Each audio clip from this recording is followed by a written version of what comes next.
Xalqaralıq dokladlar və ictimai taratqulardakı suratlar yaqinqi yillarda Sharqi Turkistonda qul bo'lishga majburlangan Uyg'ur ayollarının hozirgi ahvolini aniq ko'rsatib berdi.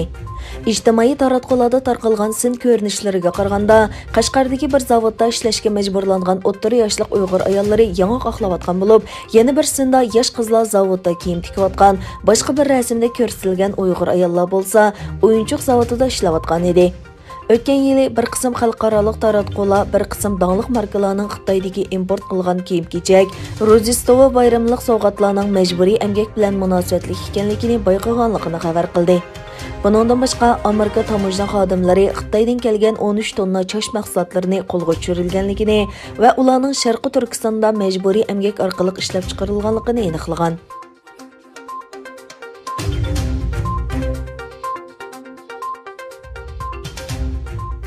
Germaniyaning poytaxti Berlinda Xitoyning Sharqi Turkistonda Uyg'urlarga qaratgan siyosatiga e'tiroz bildirildi.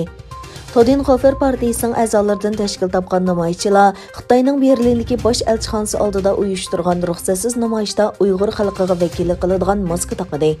Qo'llarini kishanlagan namoyishchilar 2022-yili Beyjingda o'tkaziladigan qishliq olimpik tanarkat musobaqasining boykot qilinishini talab qildi. Biz Uyg'ur va bizni qo'yib ber deb to'lg'an namoyishchilar irqiy qirg'inchilikni to'xtat degan xatlar yozilgan plakatlarni ko'tarishgan edi. Todenhofer partiyasining raisi Jürgen Todenhofer Uyg'urlarning vaziyatiga sukut qilishga bo'lmaydiganligini bayon qilib mundaq dedi. Biz Xitoyning Uyg'urlarga nima qiladiganligini bilmaymiz. Yuzlagan yangi lager qurilyotidi. Dunyo jimjit. Germaniya hukumati qaramoqqa ansiraydagandek qiladi.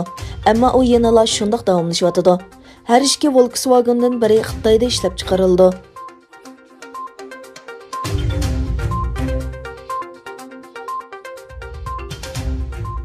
Xitoy armiyasiga tava 12 urush aeroplanining Tayvan e'lon qilgan havo mudofaa farqlantirish rayoniga xiloflik qilganligi e'lon qilindi.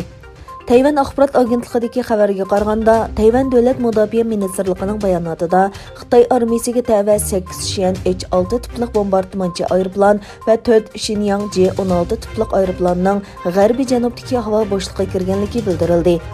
Xitoy aeroplanlarining harakatidan keyin Tayvan urush aeroplanlari rayoniga avatilgan bo'lib, Xitoy aeroplanlari ogohlantirilgan. Bayonotda Xitoyning nurg'un urush aeroplanlarining bir kunda Tayvan havo mudofaa rayoniga kirishi favqulodda ahvol deyildi.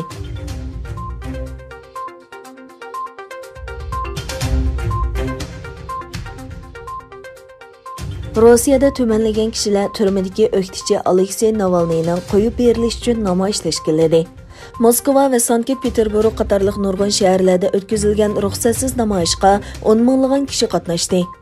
Ko'pinchisi to'liq o'tira va universitet o'quvchilaridan tashkil topgan namoyishchilar soqchilarning qattiq mudofaasiga uchirdi. Nurg'un kishilar qo'lga olindi.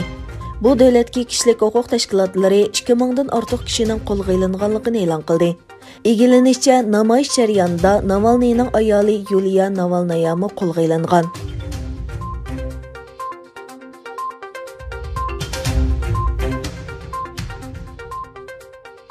WhatsApp detalining Facebook bilan shaxsiy uchurlarni ham baharlashda xatolik sodir qilganligi va Yevropadagi ishlatuvchilarga bu to'g'ri xabar qilmaganligi uchun jazoga uchraydiganligi o'tirg'a qo'yildi. Egilanishicha, WhatsApp xabarlashish detali Yevropa ittifoqining sonliq ma'lumot qo'g'dash qoidasiga xiloflik qilganligi uchun 50 million yevro jarimani qo'yilishi mumkin ekan.